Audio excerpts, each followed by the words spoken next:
London calls for Simon. Debates on UK pushing back reopening. So we're going to be watching that now.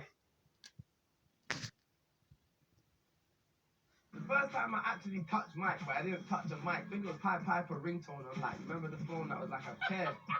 What's this? You come in the barber shop wrong. After this advert. You get what I'm saying? It's gonna be a bad day for you. Yeah, man, Haringey, I can't even lie. I'll tap them lightning bolts on my skin, man.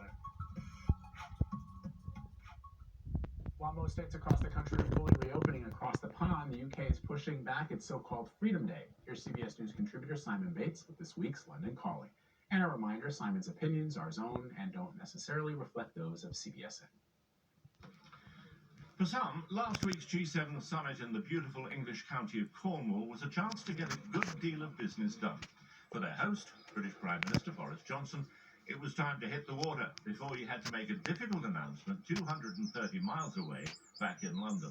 Because the following Monday was supposed to be the day when all restrictions were lifted from the English economy.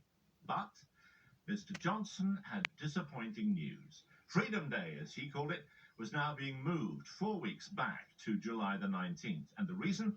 The Delta virus, first seen in India, sweeping across Britain and increasing infections again.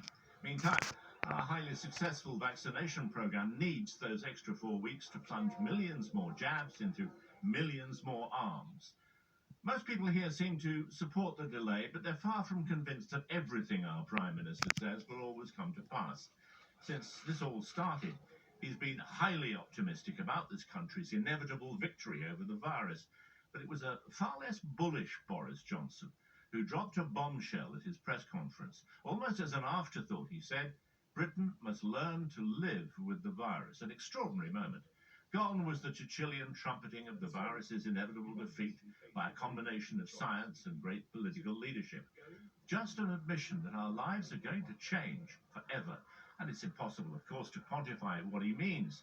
I suspect he only has a shadow in his mind of what is to come. But the fact that he said it, that we must learn to live with the virus, means that the war is nearly over and the resistance must now begin.